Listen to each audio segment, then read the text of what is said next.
on the open road, day and night, rolling along, racing along, sounding their horns, and passing, and speeding ahead again. And, if we go fast enough, we can arrive in time to stand and wait, and pull ahead a few more feet, and wait some more, and let the motor idle.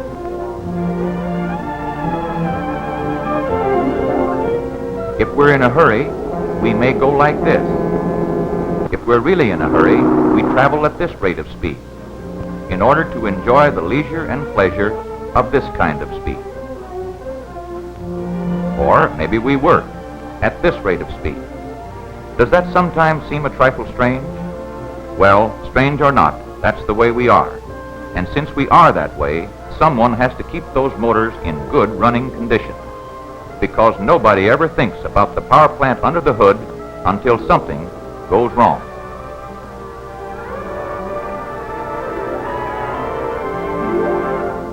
There is a man, in fact there are hundreds of thousands of men, who have the job of keeping those power plants in good running order. We call these men doctors of motors. They are craftsmen, carefully trained and skillful. They have specialized tools and precision instruments, which they must know how to use to do their highly specialized work and do it right. They also have a continuing supply of precision-made, constantly improved parts, such as these piston rings manufactured by Perfect Circle. For more than 50 years, this organization has been producing high-quality engine parts in the headquarters factory at Hagerstown, Indiana. 1895 was the year of formation of the organization which today is known as the Perfect Circle Corporation. Engine number 1 was built in 1896 by the founders of the corporation, and for many years they produced stationary engines. From stationary to automobile engines was a natural step, and Perfect Circle became a pioneer in the automotive industry by making engines for some of the finest early cars.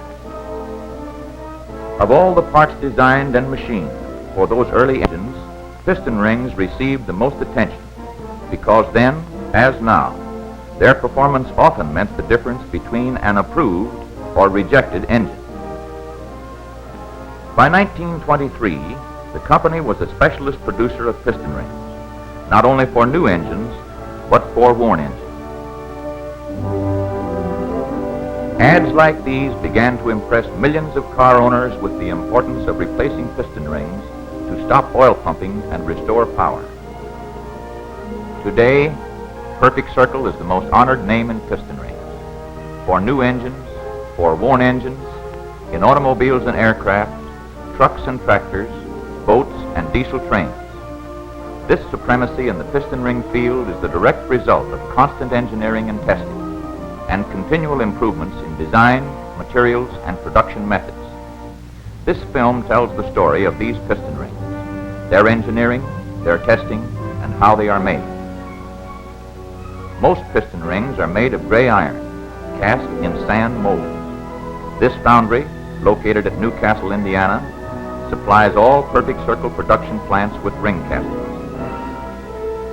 The top floor of the foundry is called the charging floor, for it is here that the tall cupolas in which the iron is melted are loaded or charged. To maintain uniform quality, all materials are carefully weighed as they are put into the charging door. Burning coke under forced draft produces molten iron at the base of the cupola.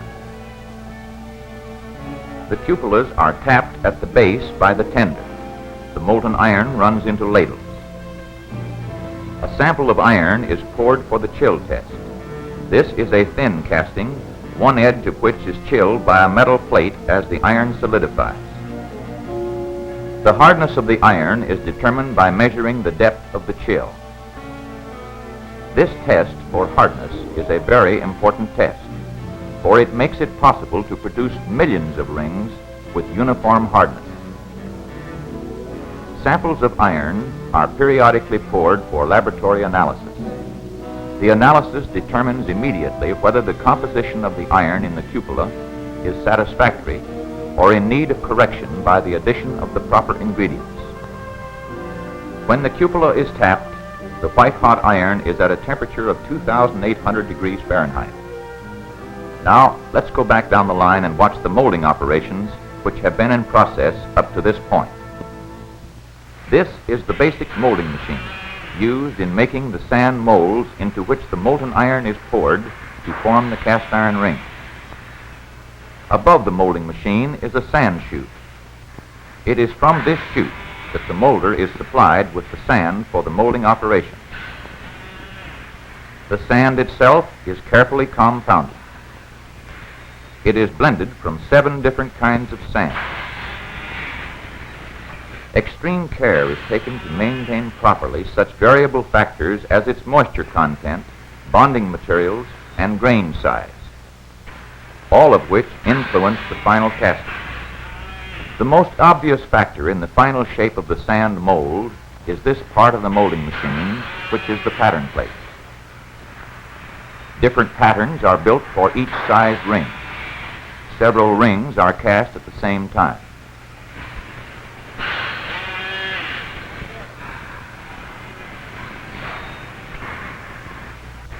Molding is a precision operation. The man must not only perfectly time his movements, but also be constantly alert for conditions which might affect the casting, especially the condition of the sand. This is the completed mold. In pouring, the molten iron enters the mold through this hole in the center and then runs into these cavities, impressed in the sand by the pattern plate. This entire section is only the top half of the mold, for the bottom half is formed by the top of the mold just previously completed and stacked. Thus, the top side of one mold forms the bottom side of the next, until the stack reaches the desired height. Then a special runner box, which will form the pouring basin for the pourer, is placed on top of the last mold. The stacks move on conveyors to the pouring area, where they are filled with molten iron. The pouring job calls for skill and steady nerves, for many of the future characteristics and much of the quality of the rings depend upon a uniform, uninterrupted flow of iron into the mold. The polywog story is a good example of the way in which the pour can influence the quality of the ring. Note the small projections in the center of the sand molds. Their purpose is to bleed off cooled iron. The hot molten iron enters the form here and flows around the ring mold. The first iron is cooled too quickly by the sand and is not suitable for uniform, high-quality ring castings. Therefore, the first iron flowing into the mold is sacrificed to form the polywog. The hot iron in the ring proper, having been in contact only with hot sand, cools gradually and uniformly. A perfect ring casting results. Besides the cupola method of melting iron, we also melt iron in electric furnaces when electric iron is more desirable. To return to the rings which have been poured, we find that they have been allowed to solidify and cool and are now at the shakeout station. The entire casting is vibrated to remove it from the sand and then swung over a barrel where the rings are stripped from the rest of the casting. At this stage, looking at one of the rings closely, it is clear that it still has considerable sand adhering to it and also that the polywog remains in the center of the ring. To remove both the polywog and the sand, the rings are loaded into cleaning mills. Jackstones like these tumble around the inside of the cleaning mill, breaking away the polywogs and cleaning the sand from the rings. The rings, polywogs and all, go in here, but just the rings come out here. This is the way the ring castings look when they're ready to be shipped out for machining operations. Note that the casting is not a true circle, but is flattened slightly at this point. All perfect circle rings are cast out of round. The reason for this will be explained during the machining operations. But the story of the foundry would not be complete without a chapter on the laboratory. The foundry has its own separate laboratory to maintain uniform quality, perform metallurgical analyses, and conduct basic research. As the metal is being melted in the cupola, test bars are sent to the lab, where they are subjected to chemical analysis. With this apparatus, the technician can determine the percent of carbon, one of the most important ingredients in cast iron.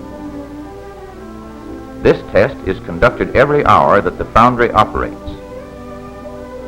Other elements in the iron are determined by the use of the spectrograph. The material to be analyzed is placed in the gap of the spectrograph and ionized at high temperature by passing current through it.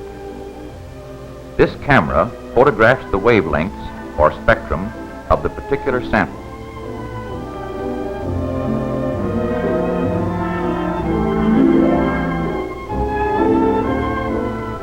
Each element in the material emits light at a wavelength characteristic of that particular element. Measuring the density of the lines in the spectrum gives a very accurate reading of the quality of each element present in the particular sample of iron. For this reason, spectrographic analysis is extremely accurate. All of the test data accumulated is used in determining the composition of the charge to be used in the cupola when melting the iron. One of the most important characteristics of a ring casting is its tensile strength, which is determined by this testing machine. Tensile bars poured along with the ring castings are pulled in two by this machine, and the resultant strength of the iron is calculated and recorded.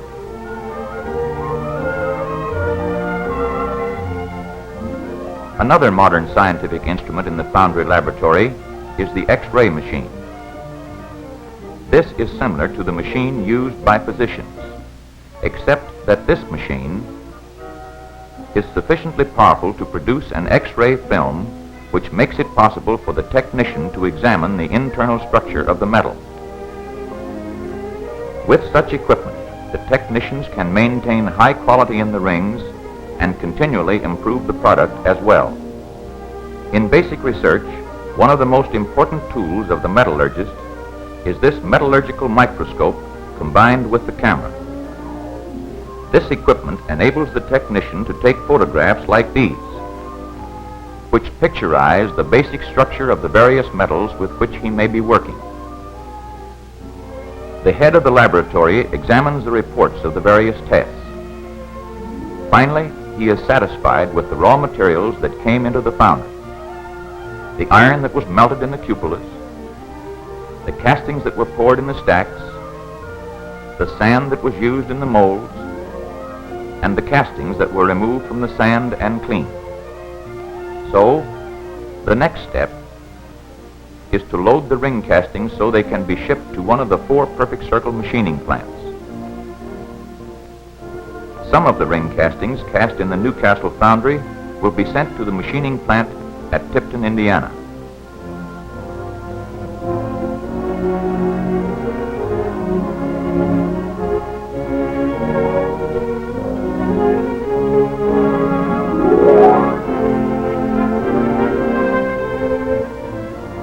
Some of the ring castings will be shipped to the plant at nearby Hagerstown, Indiana.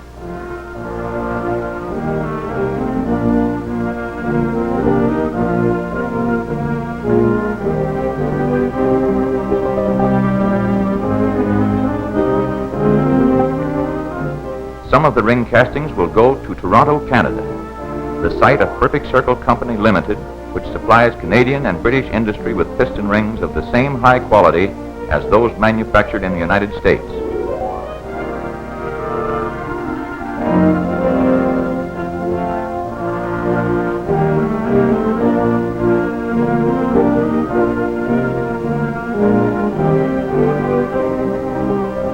Other rings will go to the plant at Richmond, Indiana.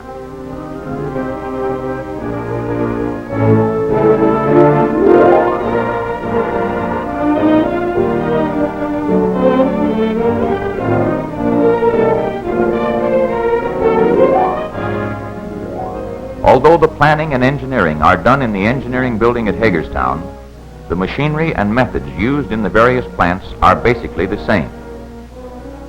When the ring castings arrive at any one of the 4 machining plants, they are placed in boxes. Each box has a ticket attached to it.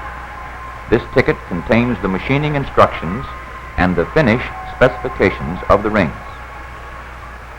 The ticket indicates the final specifications of the rings, the setup and equipment to be used, and the routing of the rings through the plant. The first operation is grinding, to reduce the thickness of the ring. Some rings receive many grinding operations. Both flat sides of the rings are ground simultaneously by this machine, and the rings come shooting out at tremendous speed. The final grinding operation is similar to the first, except that this is a wet grind, the surfaces of the rings being ground in a cutting oil. At the discharge side of the finish grind, an inspector checks the rings to the tolerances specified on the tickets. The thickness of these rings must not vary over 5/10,000ths of an inch, which is a variation of 1/3 the thickness of a cigarette paper.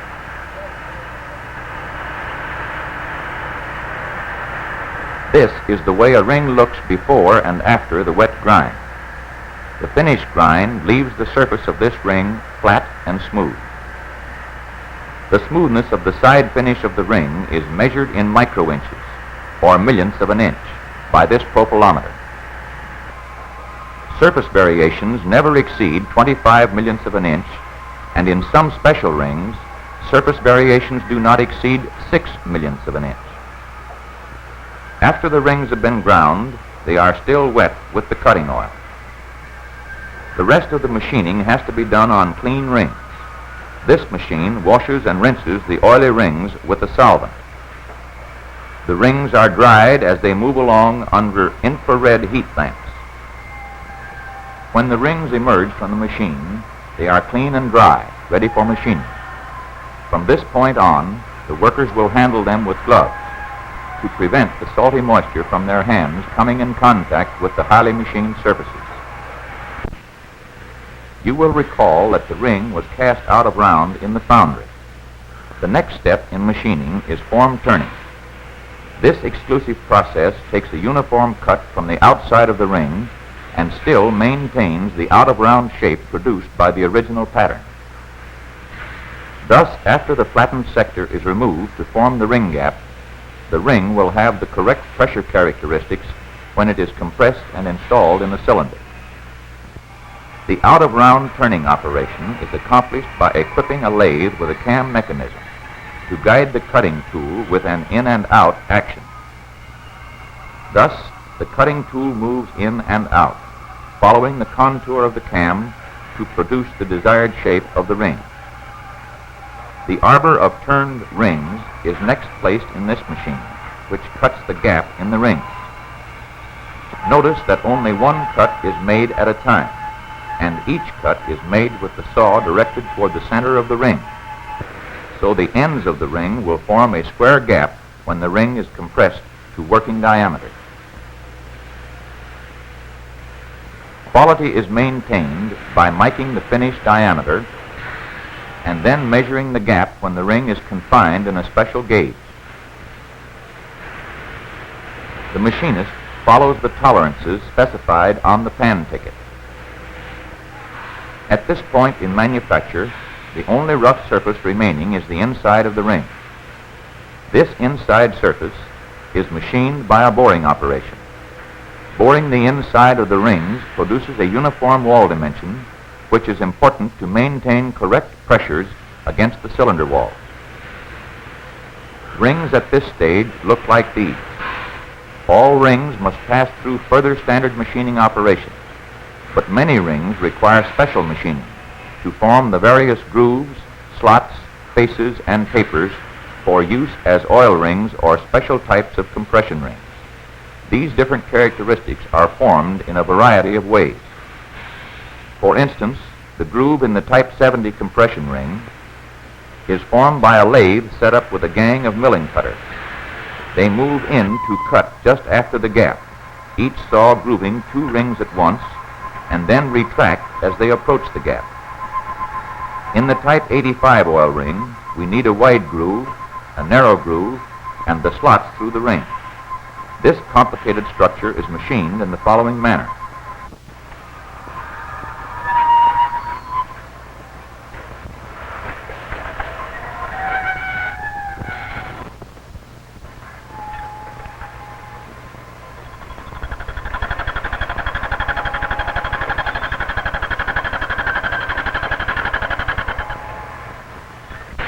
This groove is cut on the Type 200 ring by this type of counterbore machine, which is semi-automatic. This machine and many other machines used in our plants are designed and manufactured in our own factories. Special face contours are checked by the use of the comparator. This throws a profile of the ring on a screen, where its shadow is enlarged 16 times so it can be compared with a standard. The final operation is performed by these complicated automatic machines. They turn the rings and mill the gap to exact size. This sizing is to prevent the ends of the rings from coming together when the rings are installed in an engine. Throughout the machining procedure, the specifications on the pan ticket determine final clearances and sizes. Many of our rings receive special surface treatments, the latest and most important of which is plating with solid chrome. The production of chrome-plated rings is far more complicated and expensive than the production of unplated rings. The chrome plating procedure includes chamfering the outside corners of the rings, electrochemical cleaning, washing many times, power scrubbing with ground pumice stone, acid pickling, electroplating, which requires as high as 7 hours on some rings, face lapping, and several other extra operations and inspections, all in addition to the entire production procedure of unplated rings. A solid chrome finish on top compression rings reduces cylinder wear as well as ring wear, resists scuffing, and is especially advantageous when used in engines operating under heavy-duty conditions or in dusty territories. Another type of special surface treatment is the iron oxide or ferrox surface produced in these furnaces. The black ring is the ferrox ring. Scuffing is momentary welding followed by breaking of the weld. The ferrox ring reduces the tendency to scuff, since scuffing or welding does not occur in the presence of an oxide. Many sets of rings include some steel products, such as these expanders and rails. The steel for these products is purchased from steel mills and stored until it can be carefully checked, for it must meet specifications set by the engineers before being accepted for manufacture. The expander springs are turned out by this machine, fitted with special attachments to obtain the size and shape desired.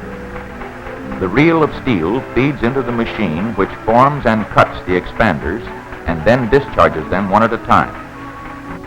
Rails are formed and cut by these special machines. The steel products are then heat set in a furnace to permanently retain the shape given them by the forming machines. The importance of heat setting is quickly understood. This rail is not heat set, while this one is. When the ends are sprung away from each other and released, the heat-set rail returns to its original form, while the untreated rail remains out of shape. The same thing is true of the expander springs. Heat-setting the springs gives them the ability to remember their manufactured form. After machining, the rings look like this. It is a simple problem to build one good piston ring. But it is not a simple problem to build millions of good piston rings. This problem is solved by establishing the correct ring specifications and then carefully following them. Throughout the machining operations, the pan ticket was the basis of establishing the correct specifications, and each machinist must meet these standards. Now the rings must go through a battery of inspections to check and double-check the work which has gone before to make sure they conform to specifications.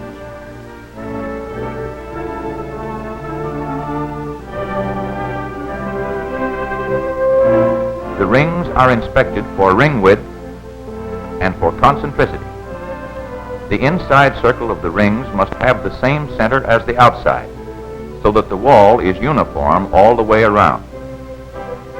Another important test is the inspection for tension. The ring is compressed to the correct diameter. The pounds load necessary to compress the ring is a measure of its tension.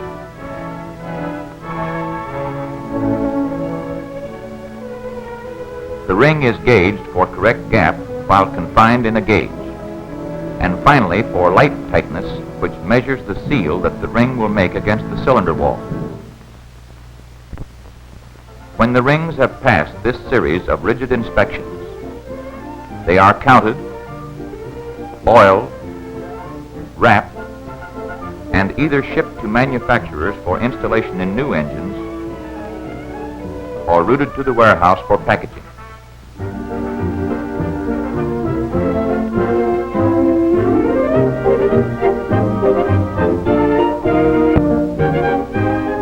At the warehouse, the rolls of rings are in bins according to size and type. The warehouse maintains a roll stock inventory of 12 to 15 million rings, consisting of over 20,000 part numbers and made up of 35 types. All requirements for replacement service are drawn from this inventory. In addition, an inventory of approximately 5 million rings in custom-made sets is also maintained in the warehouse. These sets are available for immediate shipment to automotive parts jobbers throughout the country. These custom-made sets are packaged on an assembly line.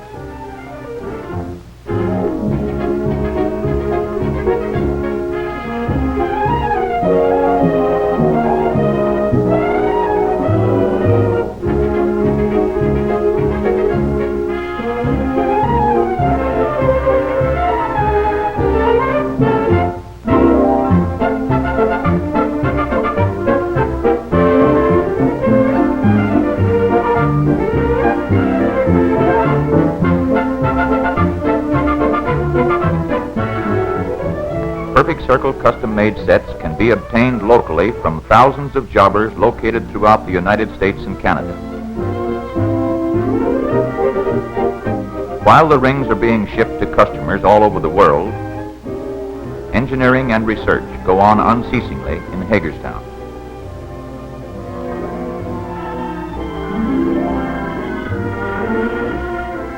Piston ring manufacture is a highly specialized field, and it requires specialized research equipment.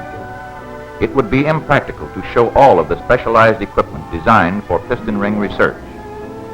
A good example, however, is the wear test machine. This machine tests the wearing qualities of different materials used in rings or cylinders. Another highly specialized instrument is the radial pressure gauge. It measures with extreme accuracy the outward pressure exerted by a ring against the cylinder wall. It measures this pressure by moving the ring less than 1/1,000,000 of an inch per pound. But piston rings are built to operate in engines, so research demands that they be studied while operating in engines such as this one. The engine lab is equipped with these test cells, where data is being accumulated on engines being tested behind the plate glass windows. By controlling load, speed, and operating temperatures, the engineers can subject the engines to grueling schedules. In this way, the engineers can obtain important data in a short period of time, instead of waiting for the results of months or years of normal usage. This oil consumption scale continuously measures and records the slightest change in oil consumption. By sealing the crankcase and using a gas meter, the amount of blow-by can be determined accurately. A flow meter is used to measure consumption of gasoline, an extremely important feature to the motorist as well as to the engineer. Besides the testing done in the engine lab, experimental work is conducted in the service garage. A fleet of cars operating from this garage is driven on normal business duties by company personnel. The engines are periodically torn down and examined during this normal service. Results of the analyses on the worn engines are made available to the research engineers, who incorporate the data with their own findings as a basis for further improvements in design and manufacture.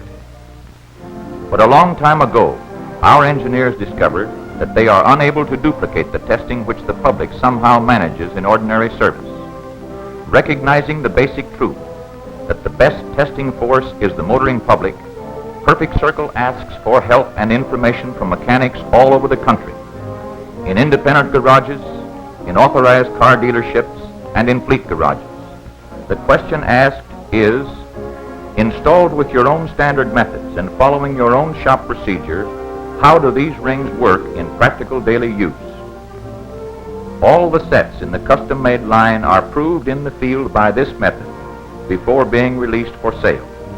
Thus, when a new set is added to the custom-made line, the doctors of motors can install them with confidence that they are rings that have been developed for a specific engine, in a specific condition of wear, for a specific type of service.